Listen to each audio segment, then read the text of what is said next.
Hello friends. So today's video is going to be a little bit different. I was asked to accompany my dad up to the auction about 2 hours north of Wichita here and help him be able to get to these vehicles. In this auction yard, you will see those vehicles are pretty tight and it's impossible for him to get in there with his chair. So having somebody to help him to get in really did help. So what we did first when we arrived is we began the pre-check process.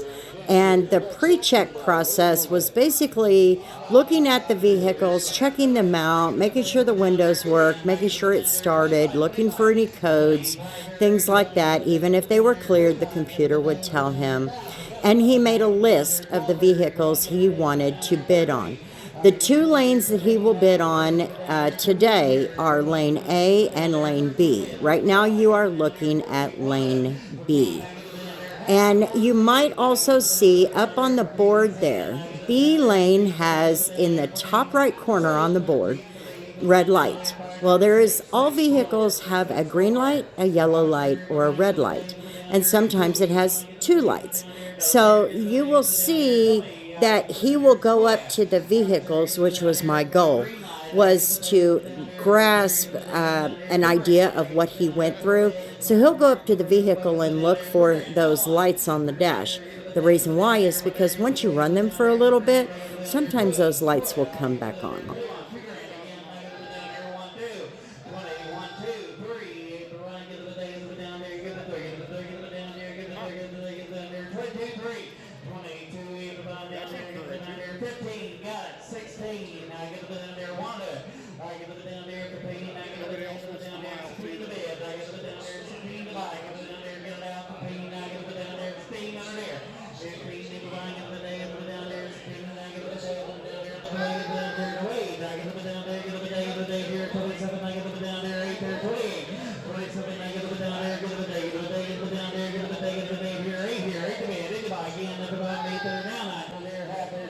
Now, something that he has is a list, not that's written down, but a list of vehicles he will not touch. He will not bid on them. He won't buy them, period.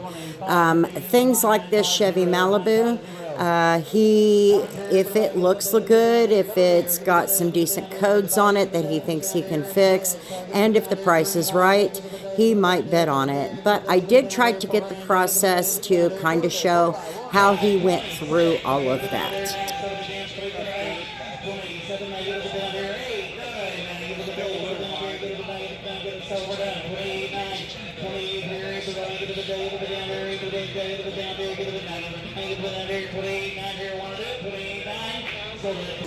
Here is one of the cars that was on his list. So he went up there, he looks for codes. Obviously we had already connected the computer to it, found what we needed to find, but the price has to be right.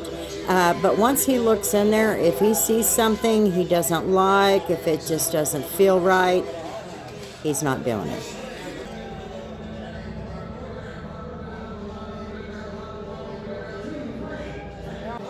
So now he's moving over to watch the A lane. A lane is the lower price vehicles. These are going to be more within the range of his demographic of customers. This car lot deals with the older cars. So he watches it. He's going to go up there and then he says nope. So that's what I tried to get. A lot of times those prices were started very, very high. It was definitely a crapshoot. I can tell you that. I kind of felt bad because when he goes up there by himself, he can't go and pre-check these vehicles, so he's shooting from the hip during the auction itself.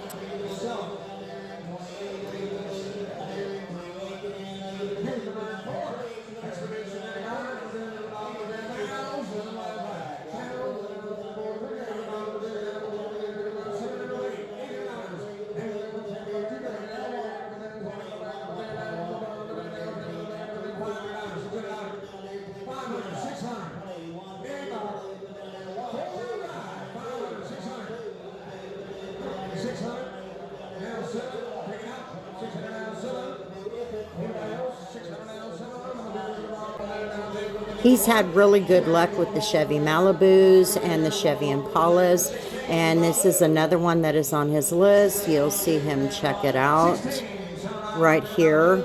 It's another a deal that he has trouble with is when he has to buy them on the auction line, right out of the dark, shooting from the hip. He can buy vehicles that are damaged because he missed that.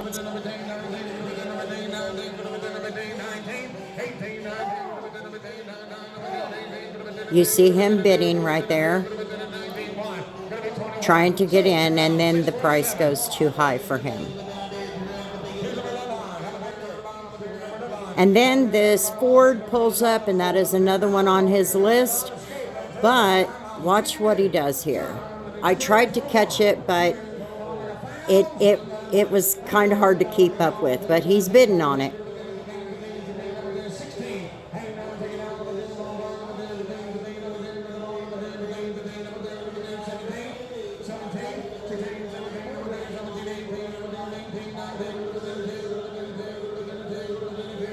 And just like that, he says no. The price goes too high.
Another factor that I forgot to mention is the miles versus the years.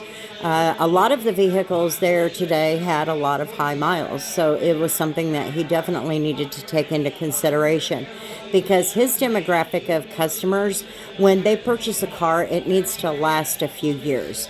And so he tries to make sure that he gets vehicles that will cater to that need.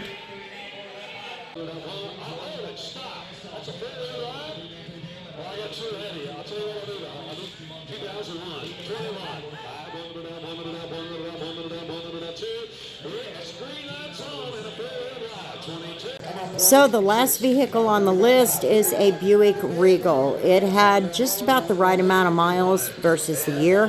The only deal was, is it going to be the right price? And as you will see, he does not bid on it. It is not the right price.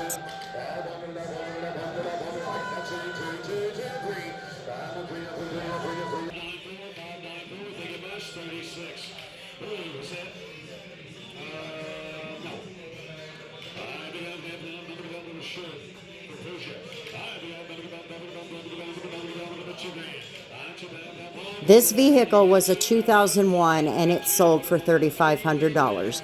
He did not bid on it because they started the asking price too high, and that is something he has to consider. So he did not get the car. At the end of the day, this is the perfect example of what I mean. He is buying through the auction line, shooting from the hip. He bought a 2005 Ford F-150 and a 2008 Chevy Tahoe. They were not even close to our list, and we never saw them. Well, you and your damn water bottle.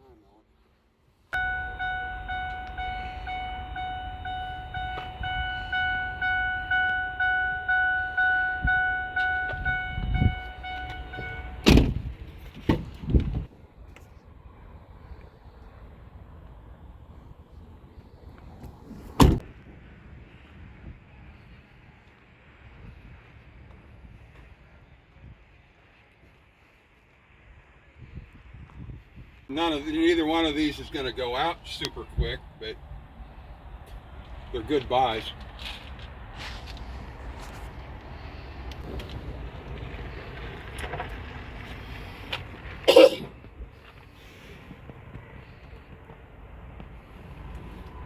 So there it is, my friends. That is the day. It was extremely interesting, in my opinion. This is one side of this business that my parents do that I knew nothing about. I didn't know anything about buying the cars. I didn't know what went into it. I just knew I got a call from mom saying we have a Honda or we have a Navigator or whatever for you to detail. And it was very interesting, and I really felt like it was helpful. I hope that it was helpful to him. It was definitely a new experience for me, and hopefully I'll be able to go with him more, and maybe that will help him work through some of the challenges that he faces being a handicapped person. Now, on this trip back from Topeka, we did our detailer versus dealership or dealer interview. So you will see that on a video coming up. So that brings us to the end of the day. Thanks everybody for joining me. If you'll take a minute to hit that like button, I would sure appreciate it. I would also love your comments. If you have a video idea, I'd love to have it. I mean, it helps me to be able to continue to bring content. And also, if you'll take a minute to hit that subscribe button, I would love to have you. And with that, it's been a busy day. I am so tired. So we will see you guys on the next video. Until then, peace.